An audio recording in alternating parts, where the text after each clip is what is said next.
In a forest temple in Gabon, two people sit side by side. They have taken the same sacred plant. One is a Fang initiate, entering Bwiti to restore balance between his family, his ancestors, and his community. The other is a French former heroin addict seeking a cure, and a story to take back to Paris. They have taken the same medicine, but they are not on the same journey.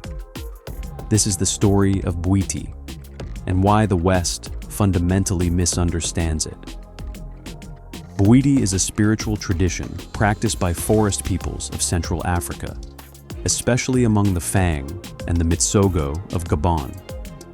At its center is iboga, a shrub whose root produces one of the most intense visionary experiences known to human beings. When Westerners encountered iboga, they focused on one thing: its ability to interrupt addiction. A single dose, no withdrawal, no cravings. Clinics opened, articles were written. People began flying to Gabon, paying tens of thousands of dollars for what they called an authentic Bwiti ceremony. But this is the first misunderstanding. Iboga is not the center of Bwiti. The ancestors are. Iboga grows in the equatorial forests of Central Africa. For centuries, perhaps much longer, forest peoples knew its power. Some stories say hunters noticed wild boars digging up the roots, eating them, then wandering in strange, trance-like states. Other traditions say the ancestors themselves revealed the plant in dreams. However it was discovered, the Fang and the Mitsogo did something crucial. They did not treat iboga as a substance. They ritualized it. What iboga produces is not pleasure, not euphoria, not colorful visions. It produces something closer to a waking death. Users describe reliving their entire lives, confronting unresolved trauma, meeting the dead. Physically, it is brutal.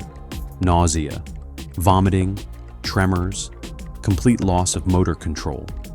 For many hours, you cannot walk. You can barely speak. You are utterly dependent on those around you. This is not recreation. This is ordeal. This is death and rebirth. Among the Fang, there is a story that explains why. The story of Banzioku. Banzioku was a woman who first crossed to the land of the dead and returned. Each time she took iboga, she crossed over, spoke with the ancestors, learned their songs, their laws, their wisdom, and she came back to teach the living. Until one night, she crossed and did not return. Banzioku died. But in Bwiti, this was not failure. This was reconciliation. She joined the ancestors permanently. Her image is carved into the ngombe, the sacred harp. She is present in the music, in the ritual, in the community. Death did not remove her role. It expanded it. In Bwiti, the dead are not gone. They are on the other side, still watching, still advising, still participating. To understand Bwiti, you must understand this cosmology. Life is not a straight line from birth to death. It is a circle. You are born, you live, you die. But death is not an ending. It is a passage. On the other side, you continue to guide the living. You warn, you bless, you judge, and eventually, you may return. In this worldview, community is not limited to the people you can see. Community includes the ancestors, the unborn, the forest, the animals, the spirits that inhabit places and objects. Bwiti is the practice of reconciliation with all of this, not self-improvement, not personal healing, reconciliation. When an Nganga takes iboga, he is not seeking a vision for himself. He is entering the space where these worlds overlap, where the living speak to the dead, where past and future meet, where obligations are remembered. This is what Bwiti offers, an expansion of community until it includes everything. Now compare this with what the West seeks. Western cosmology, whether Christian, secular, or New Age, places the individual at the center. Your soul, your trauma, your healing. Even in therapy culture, the goal is the same. Become autonomous. Separate from what harms you. Let go of the past. This is the opposite of Bwiti. The Westerner takes iboga and says, I forgave my father. I released my shame. I am free.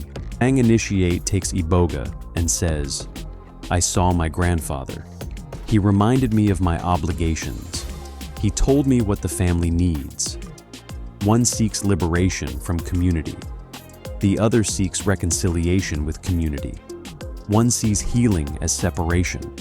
The other sees healing as binding, and that binding is sacred. The deepest difference appears in how death itself is understood. In modern Western thought, death is failure. We fight it, we delay it.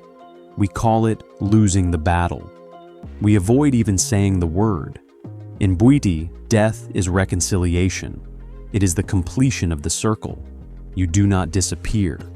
You join the ancestors. This is why Banzioku's death was not tragic. It was fulfillment. And this is why iboga is taken. It is rehearsal. You practice crossing and returning. So that when the final crossing comes, you know the way. The Westerner takes iboga to feel alive. The Fang takes iboga to learn how to die properly. The same plant, two entirely different cosmologies. There are consequences to this misunderstanding. Money flows in. A single ceremony for Westerners can generate more income than a farmer earns in a year. Some Nganga see this as a gift from the ancestors, a way to rebuild temples, support families, preserve tradition. Others see corruption. They don't want Bwiti, one elder said. They want a drug trip. And then there are the clinics, sterile medical facilities where iboga is administered without ritual. No songs, no ancestors, no community. Just a doctor monitoring vital signs.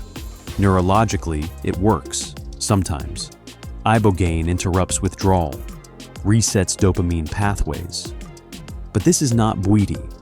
It is iboga without cosmology, a sacrament turned into pharmacology. The forest peoples gave the world a gift. The world kept the molecule and discarded the meaning. So what does Bwiti teach us? It offers something the modern world has largely forgotten. The experience of belonging to something larger than the self. Not metaphorically, literally, a community that includes the dead, the living, the unborn, the forest, and the spirits that inhabit it. The West asks, what is wrong with me? Bwiti asks, what is broken in the relationships that hold us together? These are not different techniques. They are different answers to the same question. What is a human being? The West says, an individual seeking autonomy. Bwiti says, a node in an infinite web seeking reconciliation. The same plant cannot serve both without loss. Because when you remove iboga from its cosmology, you get ego death without rebirth. You get the crossing without knowing where you are going. Banzioku remains carved into the Ngombe, watching. She crossed over and stayed. She knows something the modern world has forgotten. Death is not the end of community. It is the expansion of it. And if you cannot understand that, you are not ready for Bwiti. This was the first episode of Sacred Frontiers, a series about spiritual traditions the modern world tried to simplify, extract, or erase. If this episode made you pause or question how you understand healing, community, or death, you are already part of the conversation.